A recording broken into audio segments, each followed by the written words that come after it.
Bienvenue dans l'Africa Newsroom en cette semaine consacrée aux enjeux des juridictions mises sur pied dans un certain nombre de pays du continent. Aujourd'hui, nous nous pencherons sur le cas du Burkina Faso qui, avec ses juridictions spéciales, entend amorcer le chemin vers la réconciliation. Mais avant cela, l'actualité avec au programme le coup d'envoi au Sénégal de la campagne législative. Pas moins de 47 listes se présentent au scrutin du 30 juillet, parmi lesquelles celle dirigée par l'ex-président Abdoulaye Wade. À suivre également dans cette émission les 6 ans de l'indépendance du Soudan du Sud ce 9 juillet, mais à cause de l'impasse politique et économique qui prévaut dans ce pays, aucune célébration ne s'est tenue. Pour débattre de cette actualité, sur ce plateau, Touré Bangali, journaliste, bienvenue.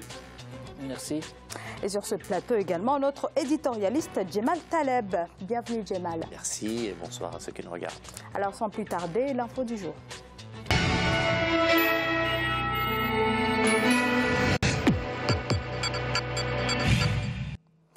Au Sénégal, la campagne des législatives du 30 juillet est officiellement lancée. 165 sièges sont à pourvoir et il n'y a jamais eu autant de candidats. Et cette campagne est d'autant plus particulière puisqu'elle devrait marquer le retour de l'ancien président Abdoulaye Wade, tête de liste d'une coalition de l'opposition. Reportage El Hadj Ndiaye. Au Sénégal, la campagne électorale pour les élections législatives prévues le 30 juillet prochain a démarré depuis ce dimanche 9 juillet. Les 47 listes en compétition ont 21 jours pour essayer de convaincre les électeurs. La coalition Wattu Sénégal a débuté sa campagne au siège du Parti démocratique sénégalais à Dakar. Nous avons la meilleure liste parce que c'est une liste qui est engagée pour la défense de la démocratie sénégalaise. Celle-ci, elle est menacée. Elle est piétinée par la volonté de Macky Sall d'instaurer une dictature dans ce pays-là pour pouvoir gérer tout seul avec sa famille nos ressources pétrolières et gazières. À 91 ans, Abdoulaye Wade, l'ancien président de la République, est la tête de liste de cette coalition créée autour de son parti, le PDS. D'ailleurs, ses membres sont sensibilisés quant à la nécessité de mettre son effigie sur les différents supports de campagne.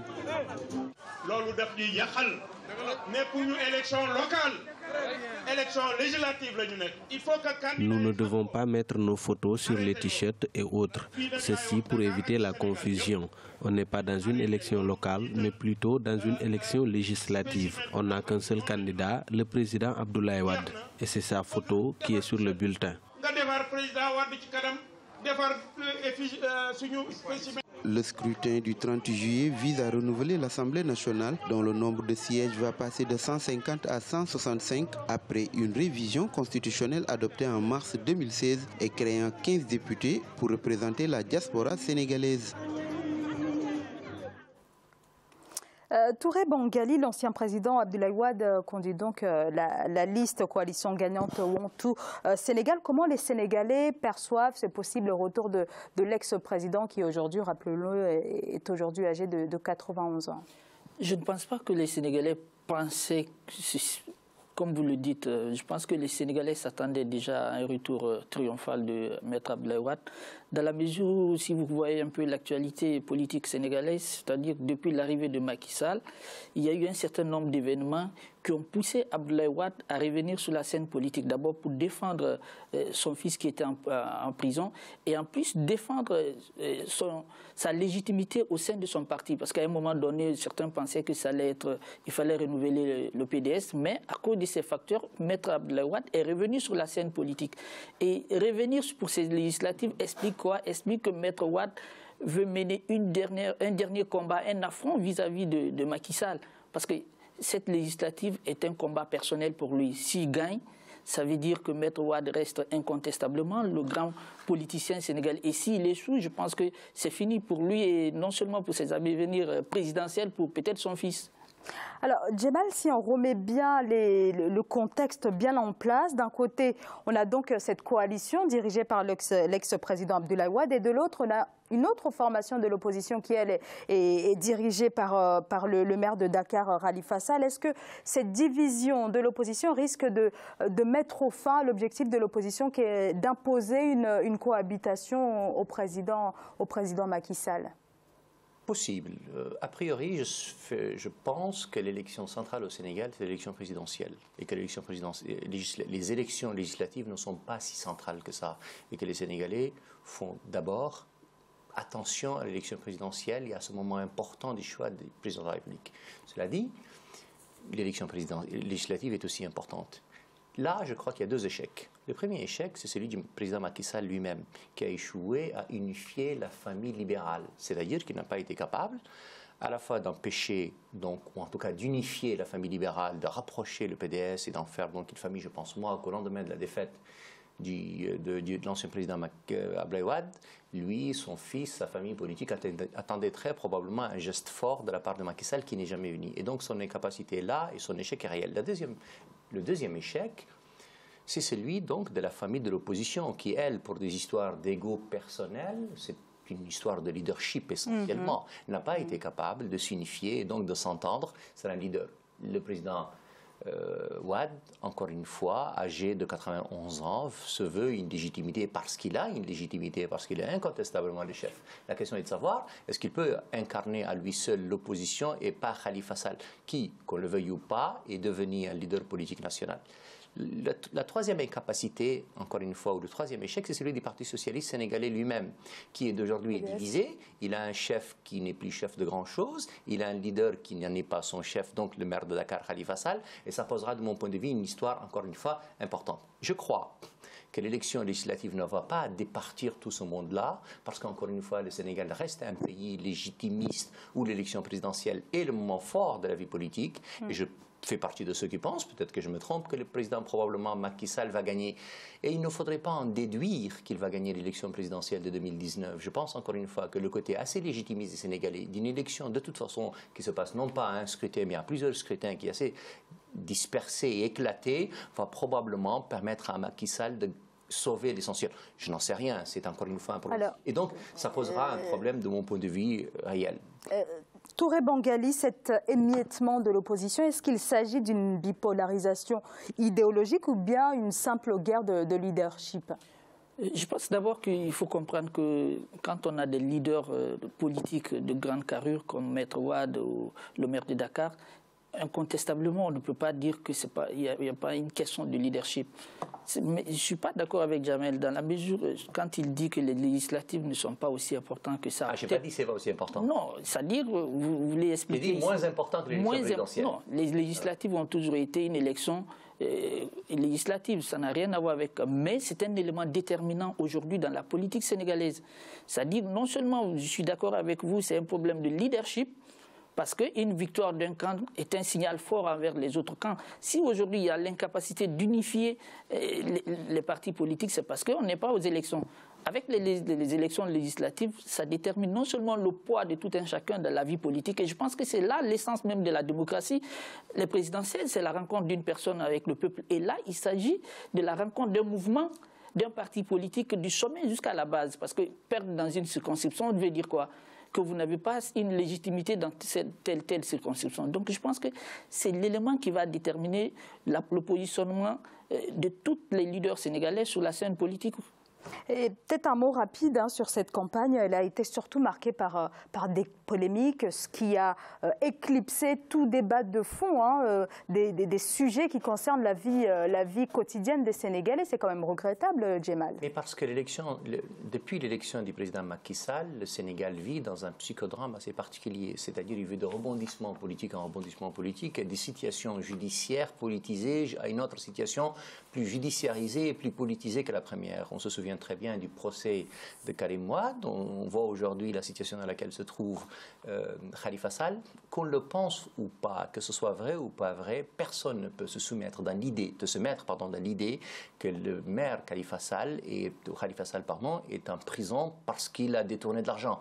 On pensera, quoi qu'il en soit, que c'est un problème de règlement de compte politique. Et en fait, depuis que le président Macky Sall est arrivé au pouvoir, ça fait maintenant 5 ans, son règne est émaillé par ces histoires politiques. Et je pense, moi, pour les 2 prochaines années qui lui restent, il devrait, 1, unifier la famille libérale, 2, sortir de cette logique de vengeance qui est en tout cas perçue par les gens, qui, de mon point de vue, est préjudiciable. Pour revenir à votre question qui m'a absolument intéressé, c'est la question de la bipolarisation de la vie politique. Non, elle n'est aujourd'hui surtout pas bipolaire parce que nous n'avons pas un leader, nous en avons 5. Et personne ne peut imaginer que le président Wade va revenir pour devenir président dans 2 ans. Il est là pour conduire une famille politique qui n'a pas de leader parce que le leader naturel c'est lui et il y a probablement un leader qui est dans la tête de tout le monde mais dont on ne prononce pas le nom, c'est son fils, et donc il va probablement réchauffer la place jusqu'à ce que son fils revienne dans 2 ans, mais la question n'est pas là. La question c'est que Khalifa Sall est là, c'est que désormais il faut faire avec le président de Réumi, donc l'ancien premier ministre, donc qui lui jouera un jeu important,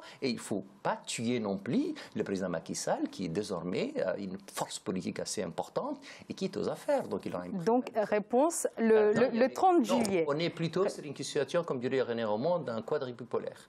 Très bien, alors réponse le 30 juillet. Comme je le disais, 9 juillet 2011, 9 juillet 2017, il y a 6 ans, les Sud-Soudanais prenaient leur indépendance, mais dans un contexte d'une guerre civile qui s'enlise depuis 3 ans. Ce fut un sombre anniversaire de l'indépendance. Toutes les célébrations ont été annulées ce dimanche. Est-ce que vous allez voir dans ce sujet de Sharon Camara?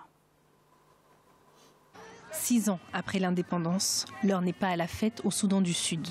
Dimanche 9 juillet, aucune célébration n'a eu lieu pour l'anniversaire du jeune État. Par manque de moyens financiers, le gouvernement a annoncé pour la 2e année consécutive qu'aucune cérémonie n'aura lieu en ce jour marquant pour la nation sud-soudanaise. C'est un triste anniversaire parce que, comme vous le savez, le Sud-Soudan, la direction du Sud-Soudan a décidé d'annuler toute festivité du jour de l'indépendance du pays. Vous voyez, la situation n'est pas très joyeuse au Sud-Soudan. Le peuple du Sud-Soudan qui avait espéré avant tout, avec l'indépendance, la paix, ne connaît pas de répit. Depuis 3 ans. 3 ans après l'indépendance, et depuis 3 ans, le peuple du Sud-Soudan connaît une guerre fratricide. Le Soudan du Sud est touché depuis 2013 par une crise humanitaire et une guerre civile due à la rivalité entre le président Salva Kiir et son ancien vice-président Riek Machar. Malgré l'accord de paix signé entre les 2 parties en 2015, les affrontements persistent. Cette crise a conduit au déplacement de plus de 4 millions de Sud-Soudanais et fait des dizaines de milliers de victimes. La situation est dans l'impasse depuis 3 ans. Les accords n'ont rien réglé parce que les accords ont été signés sur le papier. Il n'y a pas les mécanismes nécessaires pour faire appliquer ces accords-là et pour faire obliger les belligérants à accepter d'appliquer les accords. Le Soudan du Sud, qui est la plus jeune nation au monde, a obtenu son indépendance le 9 juillet 2011 après des décennies de guerre civile avec le Soudan. Son économie, principalement basée sur le pétrole, souffre du conflit qui prévaut dans le pays. La production de 240 000 barils par jour avant la guerre s'établit aujourd'hui à moins de 120 000 barils. Touré Bangali, donc dans les rues de Juba, la capitale, ce dimanche, aucun signe de réjouissance qui venait montrer cet anniversaire de l'indépendance. Est-ce qu'un certain regret d'avoir voté en 2011 cette indépendance, est-ce que c'est un sentiment qui commence à se voir chez les Sud-Soudanais? Mais quand vous demandez aujourd'hui les habitants du Soudan du Sud, quel est votre sentiment? Vous savez qu'est-ce qu'ils vous répondent? Ils vous diront que oui, on a eu notre indépendance, mais on regrette aujourd'hui ce que nous vivons. Ça veut dire quoi? C'est que quelque part, on les a trompés. On a fait croire qu'il fallait aller vers l'indépendance. De toutes les façons, moi j'ai toujours été contre ces mouvements indépendantistes. Je pense que les frontières préétablies depuis 1960 doivent exister. C'était juste une question économique. On a pensé qu'en coupant le Soudan en 2, on aurait pu résoudre le problème. Aujourd'hui, on a combien de millions de pauvres? La malnutrition atteint quel seuil? Peut-on fêter, sachant bien qu'on a au moins 2 millions à 3 millions de personnes qui ne trouvent pas à manger? Donc je pense, en résumé, que c'est l'échec. Il commence donc les Sud-Soudanais qui, je le rappelle, avaient voté à 98,83% en faveur de cette indépendance. D'abord, la communauté internationale, c'est l'échec d'abord de la communauté internationale et l'échec des personnes qui ont soutenu la cession de ce pays, y compris ceux qui ont voté. Parce qu'en réalité, c'est comme ce qu'on voit aujourd'hui au Mali. On dit non, pour résoudre ce problème, il faut céder le pays. Non, ce n'est pas la solution. Aujourd'hui, malheureusement, il faut reconnaître qu'on peut ne pas aimer Omar el-Béchir, mais sur un certain nombre de points, et beaucoup même, il a eu raison. Il fallait imposer l'autorité de l'État, il fallait faire taire les armes, quel que soit le prix. On a vu avec l'Angola qui a connu combien d'années de guerre civile. Mais par fini, il s'est réconcilié avec lui-même. Donc aujourd'hui, qu'ils le disent ou pas, de toutes les façons, ils le disent. Tu vois l'état de ce pays, il est lamentable. Donc lamentable. Djemal, depuis 2011, un tiers des 12 millions des Sud-Soudanais sont déplacés. Plusieurs dizaines de milliers d'autres ont été victimes des combats qui se déroulent actuellement sur place. Que reste-t-il de l'accord de paix signé en août 2015 ? Pas grand-chose, mais il n'était pas fait malheureusement comme accord de paix. C'était un accord provisoire qui devait juste satisfaire ceux qui l'ont initié, pas davantage. Je suis parfaitement d'accord avec M. Touré. Je pense moi que 54 pays, c'est énorme et qu'on n'a pas besoin de tout ça et qu'en définitive, il y a une erreur absolue, c'est la marchandise. Voilà des gens qui se sont fait la guerre. Je parle des Soudanais, on les appelle du Sud, du Nord, de tout ce que vous voulez, c'est d'abord des Soudanais. Ils se sont fait la guerre. Une partie d'entre eux a décidé de se faire un État. Elle est quand même restée avec une minorité, qu'elle le veuille ou pas. Ce qui est hallucinant, c'est qu'ils parlent la langue de ceux qu'ils ont combattus hier, parce qu'ils ne s'entendent tellement pas entre eux qu'ils n'acceptent pas chacun la langue de l'autre. C'est ça qui est hallucinant. La deuxième chose, c'est qu'ils se sont fait la guerre en plusieurs ethnies, en deux ethnies, en tout cas deux groupes ethniques principalement. C'est lamentable. C'est lamentable parce que c'est un échec absolu, et vous avez raison. C'est un échec de ce qu'on appelle communément à la communauté internationale. Henry Kissinger disait « Je ne connais pas son numéro de téléphone, je ne le connais pas davantage ».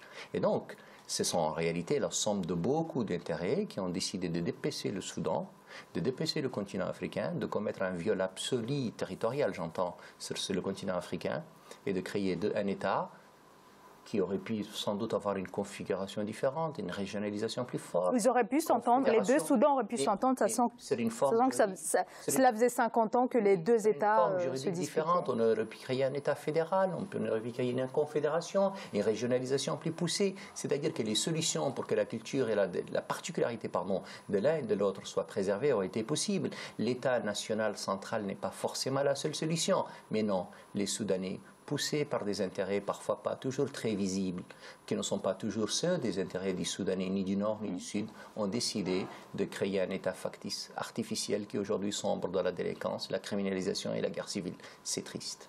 Alors nous allons marquer une courte pause. On se retrouve dans quelques instants pour la suite de l'Africa Newsroom.